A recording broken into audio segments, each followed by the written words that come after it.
Farms Natural Garden. In our garden, we are practicing multi-layer farming. In this, we have grown small onions, beetroot, carrots, radish, pumpkin, and corn. In the first, top layer, we have planted small onions, beetroot, and carrots.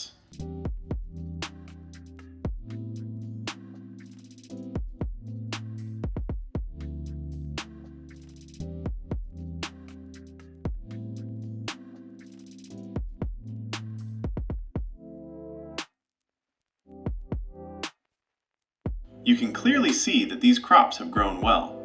நம்ம வந்து வெங்காயம் போட்டுக்கிறோம். இப்போ இதுக்குள்ள பல பயிர்கள் இருக்கு. உதாரணத்துக்கு வெங்காயம், முள்ளங்கி, பீட்ரூட், கேரட், கொடி வகைகளான சுரக்காய், பீர்க்கங்காய், பூசணிக்காய் எல்லாமே போட்டுக்கிறோம். இப்போ இதை பார்த்தீங்கன்னா இங்கே வெங்காயம் இப்போ இது வந்து ஒரு 10 நாள் ஆகுது நடவு நட்டு. அதே மாதிரி கேரட்டு பீட்ரூட்டு, இந்த பீட்ரூட்டும் இப்போ முளைப்பு வந்துருக்கு.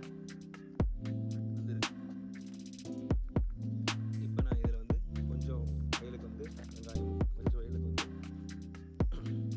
பீட்ரூட்டும் உணிக்கிறேன். இதில் பார்த்தீங்கன்னா கேரட் உணிக்கிறேன். அந்த கேரட்டோட முளைப்பு திறன் காட்டுறேன்.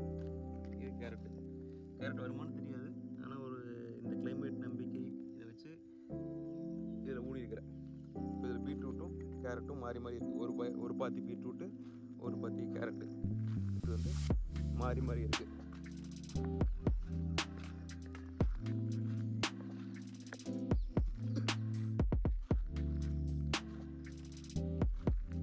இது பார்த்திங்கன்னா ஃபுல்லாக வெங்காயம், சின்ன வெங்காயம், நாட்டு வெங்காயம் எல்லாமே நம்ம இயற்கையான முறையில் பயிர் வைக்கிறோம். இது வரைக்கும் மீன் அமிலம் மட்டும் கொடுத்துருக்குது. அடுத்தது வந்து ஜீவாமிரம் ரெடி பண்ணிட்டு இருக்கிறேன். பூச்சி கட்டுப்பாட்டுக்கு பத்திலை கசாயம் ரெடி பண்ணிட்டு இருக்கிறேன். இது வந்து வருங்காலத்தில் இன்னொரு 10 நாளுக்குள்ள இது அனைத்தையும் கொடுக்க போகிறோம். இது வெங்காயத்தோட இது முடிஞ்சது. இப்போ இது வந்து அடுத்த லேயரு, இது கீழ்கடலை, இது வேறு மாதிரி லேயரில் போட்டுக்கிறோம். இப்போ பார்த்தீங்கன்னா ஒரு தட்டைப்பயிறு, 2 சைடும் சோளம், நம்ம பல்லு சோளம்னு சொல்லக்கூடிய மக்காசோளம். அப்புறம் அடுத்த இது பார்த்தீங்கன்னா முள்ளங்கியும் நல்லா வந்துருக்கு. The second layer, we have planted corn, field beans, pumpkin, and radish. Some of the corn has been eaten by peacocks. I'm not sure how to prevent this in a natural way. Other than that, the crops are well protected and growing nicely. Everything here is being done completely through natural farming. We are using only organic fertilizers. However, to move fully into complete natural farming, the land still needs to be prepared properly. Specifically, to control fungal infections, we need to apply biofertilizers like Pseudomonas.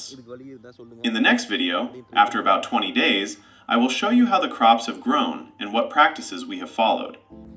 Thank you very much. Please continue to follow and support this channel, share your feedback and comments. Thank you. Goodbye. மீண்டும் இதுலேயே அப்பப்போ சைடில் கொஞ்சம் சோளத்தை ஊனி விட்றோம். போட்டால் தான் மறுபடியும் வர அலைக்கு வரட்டும். அப்படி விட்டுற முடியுமா? இது இந்த கீழ் ஃபுல்லாகவே அப்படி தான் ஒரு 4 லேயராக போட்டிருக்கு. முள்ளங்கி, தட்டைப்பயிறு, சோளம், அரசாணிக்காய், இப்படியே தான் வந்து இந்த கீழ் பகுதி ஃபுல்லாக இப்படி தான் போட்டிருக்கு. சோளத்துலேயும் கருப்பு சோளம் போட்டிருக்குது. கருப்பு சோளம் தான் அதிகமாக போட்டிருக்கு. எப்படி வருதுன்னு போக போக அடுத்தடுத்த வீடியோக்களில் காட்டுறோம். முள்ளங்கி நல்லாவே கீரை வந்திருக்கு. சின்ன பூச்சி தாக்குதல் இருக்குது. இதுக்கு வந்து பத்திலை கசாயம் ரெடி பண்ணிட்டு இருக்கிறேன். ரெடி பண்ணி இதுக்கு அடிச்சுடுவோம். சோளம் தான் வந்திருக்கு. இதுக்கான முயற்சி எடுத்து பூச்சி தாக்குதலை கட்டுப்படுத்துறது தான் ரெடி பண்ணி அனுப்பணும்.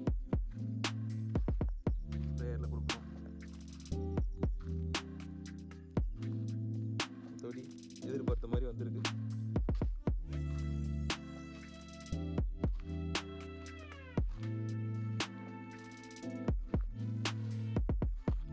இந்த மயில் வந்து கொத்தி அடியில் இருக்கிற சோளத்தை சாப்பிட்டு செடியை சாய்ச்சிட்டு போயிடுது. நட்டு வெப்பம் வருமானு தெரில.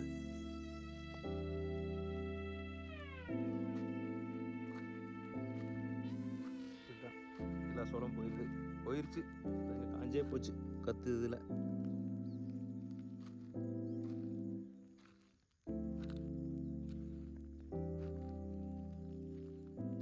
நேற்று நல்ல மழை. இந்த மழையினால பாதி பீட்ரூட் விதையை அடிச்சிட்டு போயிடுச்சு முதல்லையே.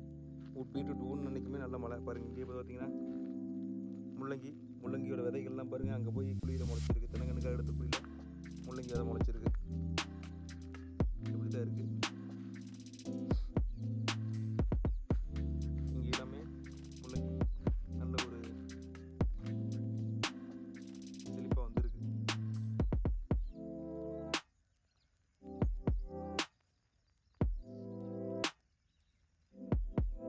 மீண்டும் அடுத்த வீடியோவில் இது அடுத்த கட்ட பரிணாமத்தில் எப்படி மாறி இருக்குன்னு பார்க்கலாம். அடுத்த ஒரு பத்திலை கசாயமோ வேறு ஏதாச்சும் நம்ம வந்து உரமோ கொடுக்கும்போது அடுத்த பதிவிடுறேன் நான். இன்றைக்கி வந்து டிசம்பர் 5ஆம் தேதியில் இந்த அளவுக்கு நமக்கு வளர்ச்சி அடைஞ்சிருக்கு. ஜனவரி இல்லை பிப்ரவரி முதல்ல இது அத்தனையும் வந்து நமக்கு அறுவடைக்கு வந்துடும். குறிப்பாக வந்து வெங்காயம், முள்ளங்கி, கேரட்டுமே வந்துடும்.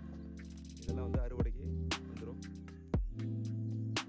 உங்கள் ஆதரவுக்கு ரொம்ப நன்றி.